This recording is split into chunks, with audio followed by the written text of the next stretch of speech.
Assalamualaikum warahmatullahi wabarakatuh. Salam sejahtera. Semoga teman-teman semua dalam keadaan sehat. Amin ya robbal alamin.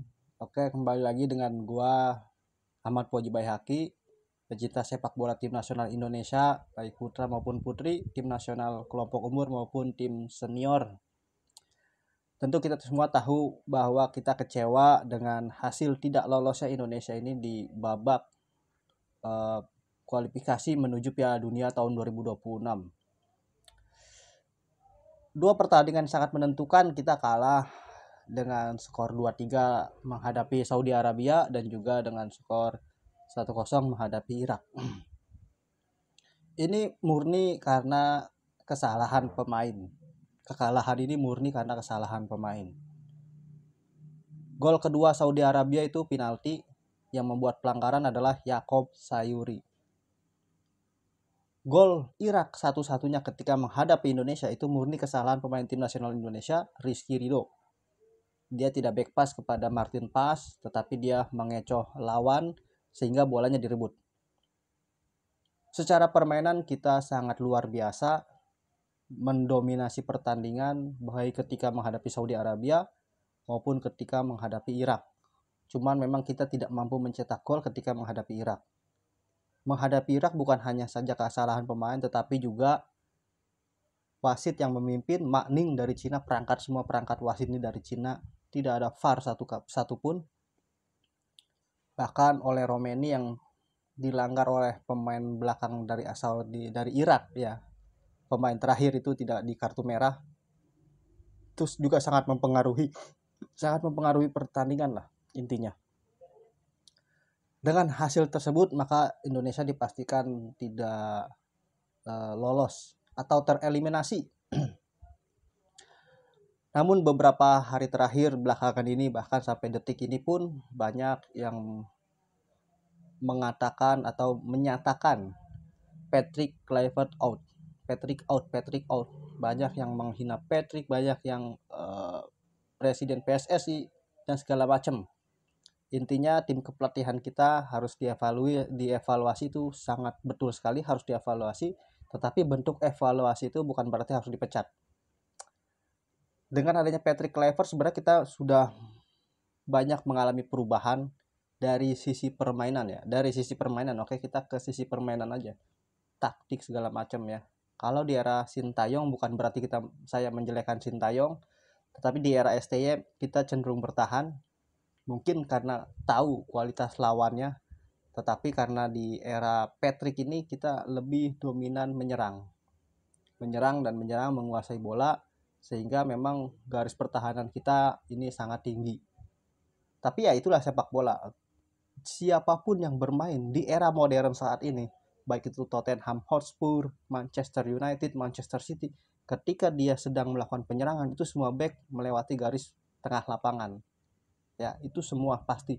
Kenapa? Karena untuk build up-nya itu dari sisi sebelah lawan. Dan itu memang sudah diterapkan di era modern oleh Patrick Kluivert melalui asistennya juga Alex Pastur. Ya, itu semua sudah dilakukan. Memang ada beberapa orang yang tidak mengerti tentang sepak bola. Sepak bola itu harus menang, dan menang. Tidak seperti itu. Memang tujuan akhir adalah menang. Tetapi dalam sepak bola, ya, terkadang permainan juga cukup butuh proses ya dalam permainan. Karena lawan kita ini Saudi Arabia, sebenarnya kita bisa menang lawan Saudi Arabia kalau saja kita tidak melakukan kesalahan-kesalahan.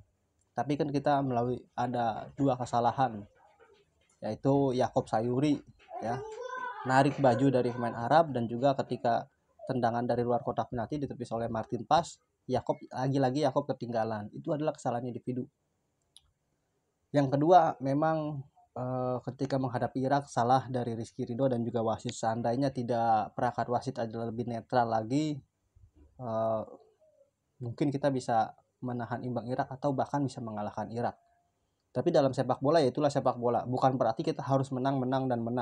Dalam sepak bola ada saatnya kita kalah. Makanya di dalam supporter Manchester United itu win, draw, or loss, we support you. We keep support you. Pokoknya intinya mau menang, kalah, atau seri itu si MU itu pasti tetap didukung oleh supporternya. Artinya ya itulah kesetiaan dari fans ya maupun para pengamat. Banyak yang pengamat tidak mengerti tentang sebuah analisa sepak bola dalam permainan sepak bola. Yang diinginkan adalah menang menang menang juara, menang menang menang juara. Enggak seperti itu. Intinya tidak seperti itu. Kalau kita pengen menang dan juara, sebenarnya kita harus pilih lawan yang lebih rendah dari kita. Lalu juga kita harus mengadakan kompetisi yang notabene timnya lebih rendah dari kita. Tapi kalau misalnya notabene tim kita adalah tim yang bersaing sangat ketat, ya kita ada potensi untuk kalah.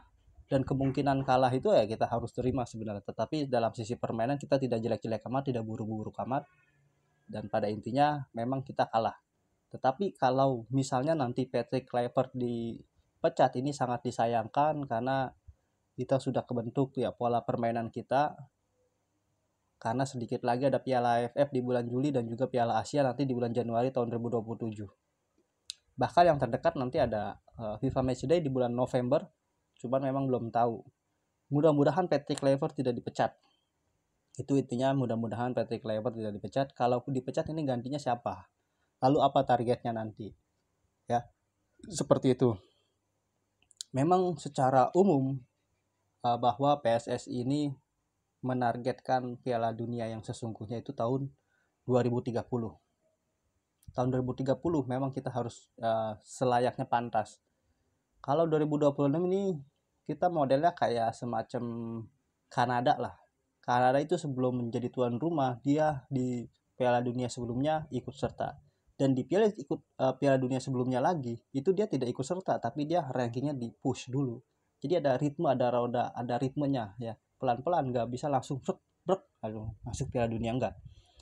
Nah, nanti dengan kondisi kita masuk ronde 4 ini, kita akan diperhitungkan. Nanti mungkin kita di Piala Asia akan berbicara banyak. Ya, bisa jadi kita menjadi semifinalis di Piala Asia. Dengan semifinalis itu maka kita dianggap layak untuk mengikuti Piala Dunia. Ya, itu permainan secara politik sepak bola seperti itu. Jadi memang secara perlahan, bagaimana kita tahu Manchester City bertahun-tahun ya membeli pemain bagus segala macam, akhirnya bisa jadi juara champion. Begitu juga dengan PSG, bertahun-tahun dari mulai Ibrahimovic, Cavani sampai Neymar, yang terakhir di era Mbappe ya baru bisa menjadi juara Liga Champions. Jadi itulah pola permainannya. Dan kalau Patrick dikeluarkan atau diganti, kita tidak tahu siapa penggantinya. Tetapi ini adalah mungkin pelatih terbaik kita saat ini dengan segala macam, semuanya ada, direktur teknik ya, semua lengkap lah, analisis semua lengkap. Mudah-mudahan kita bisa menjuarai nanti di AFF dan juga Piala Asia, kita bisa berbicara banyak. Intinya Patrick Kluivert jangan di out. Kalau ada yang mengatakan Patrick out, saya tidak tahu mungkin dari sisi mana dia melihatnya. Secara permainan kita sangat bagus, sangat baik ya, secara permainan itu yang diharapkan. Karena kan di era sebelumnya di STY itu kita cenderung bertahan, kita ingin perubahan ya. Perubahan itu sudah dilakukan sebenarnya oleh Patrick, cuman memang kita tidak memenangkan pertandingan aja, bedanya di situ. Oke, nanti teman-teman silakan pendapatnya tulis di kolom komentar ya mengenai Patrick, apakah dia selayaknya harus stay atau out. Kalau menurut saya Patrick harus stay sampai minimal kontraknya berakhir atau sampai nanti Piala Asia ya. Nanti kalau misalkan baru mulai kualifikasi Piala Dunia untuk 2030, silahkan. Kalau ingin mencari pelatih baru ya silahkan. Tapi saya menilai ini dari sisi sepak bola, tidak ada unsur kebencian apapun dan dari pihak manapun. Intinya saya pure menilai pola permainan dari tim nasional Indonesia. Oke, demikian. Wassalam.